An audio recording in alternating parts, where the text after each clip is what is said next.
Olá, galerinha, tudo bem com você que está em casa?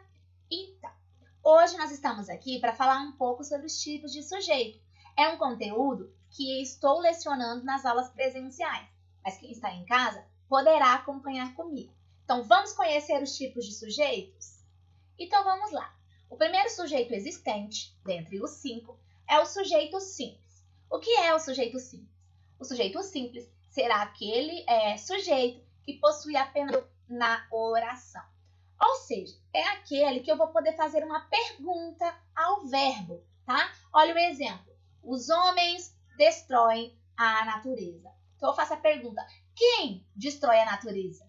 Os homens. Então, os homens é o sujeito simples. O núcleo desse sujeito será homens, que é a palavra central, tá? Dentro da minha oração, certo?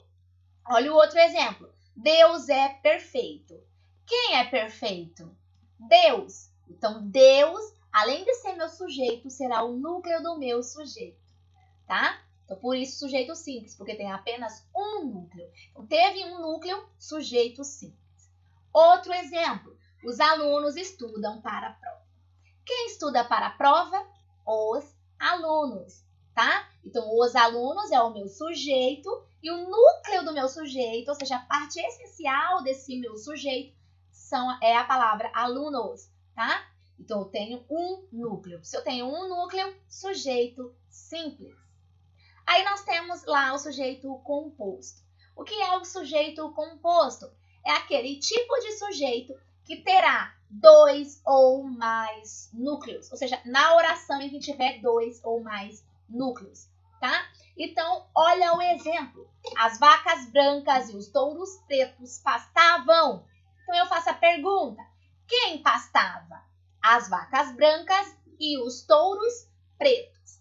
Tá, mas quem é o núcleo desse sujeito? Nós temos lá como núcleo, como principal, vacas e touros, tá? Então, se eu tenho vacas e se eu tenho touros, eu tenho 2 núcleos. Se eu tenho 2 núcleos, eu tenho um sujeito composto, tá?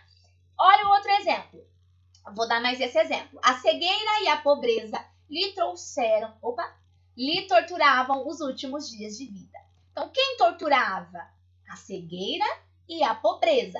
Então, nós temos a cegueira e a pobreza sendo o sujeito.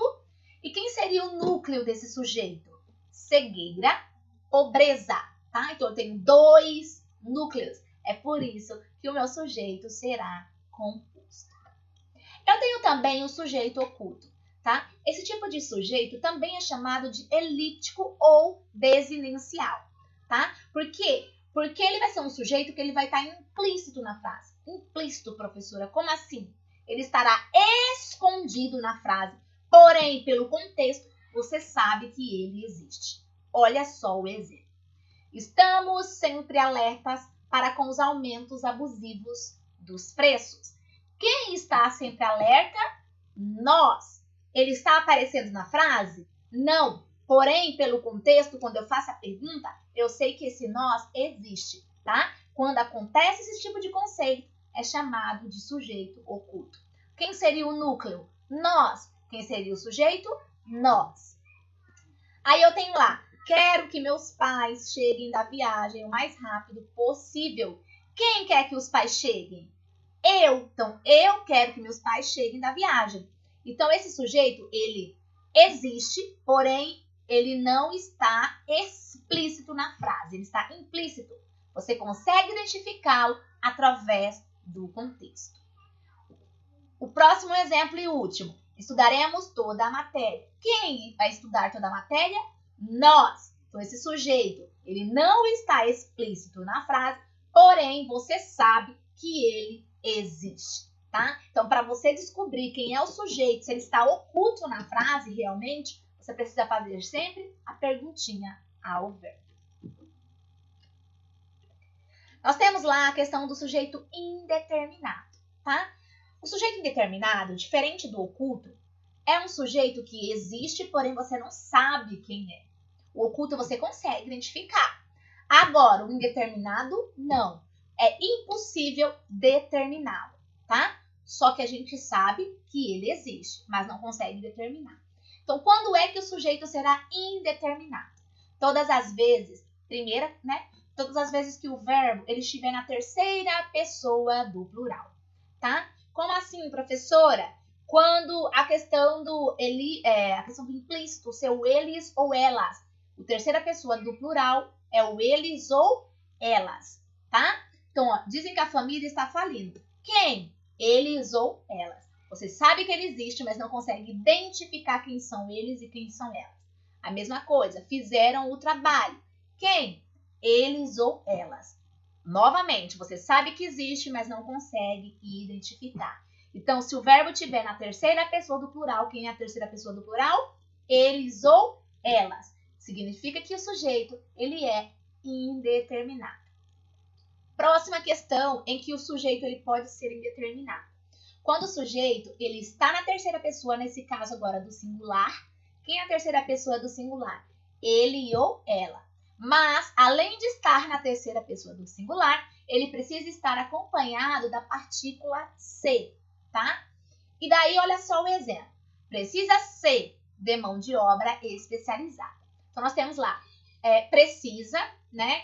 Se a gente ver a questão do verbo, seria ele ou ela precisa. Então, sim, é uma terceira pessoa do singular. E nós temos aí o verbo acompanhando uma partícula ser. Uma partícula ser agregada a esse verbo. Então, todas as vezes que houver essa agregação da partícula ser ao verbo em terceira pessoa, será um sujeito indeterminado. Aí aqui nós temos a questão ainda do sujeito inexistente. Esse sujeito inexistente, ou seja, ele não existe, né? Não existirá um sujeito. Portanto, não haverá como identificá-lo porque ele não existe. Esse sujeito inexistente, ele também é chamado de oração sem sujeito. Na realidade, ele é bem mais conhecido como oração sem sujeito, tá? Mas também é chamado de sujeito inexistente. Então, quando é que o sujeito será inexistente? Ou seja, você não terá sujeito na sua oração. Primeiro, se o verbo ele estiver indicando uma questão de fenômeno da natureza. Olha o exemplo. Choveu na Argentina e fez sol no Brasil. Então, choveu é um verbo e é um fenômeno da natureza. Por isso que o sujeito será inexistente. Professora, mas eu posso falar assim. A chuva estava branda ontem. A chuva. Chuva é um verbo? Não. Chuva é um substantivo. Por isso que, nesse caso, a chuva estava branda ontem. Chuva será um sujeito simples, tá? Justamente pela palavra chuva ser um substantivo e não um verbo. Não confundam verbos com substantivo, tá? Chuva, substantivo, choveu, verbo. Segundo caso, o verbo quando for haver, no sentido de existir ou ocorrer. Então, se você conseguir trocar o verbo haver pelo verbo existir ou pelo verbo ocorrer, o sujeito será inexistente. Olha só os exemplos. Houve um grande acidente na avenida principal. Vamos trocar esse houve, que é do verbo haver, por existir ou ocorrer. Olha só. Ocorreu um grave acidente na avenida principal. Consegui trocar? Beleza, quer dizer que o sujeito é inexistente. Há pessoas que não valorizam a vida. Esse há, que é do verbo haver, ele pode ser substituído por existir. Olha só. Existe pessoas que não valorizam a vida. Então, se eu faço essa troca, então o meu sujeito será inexistente ou uma oração sem sujeito.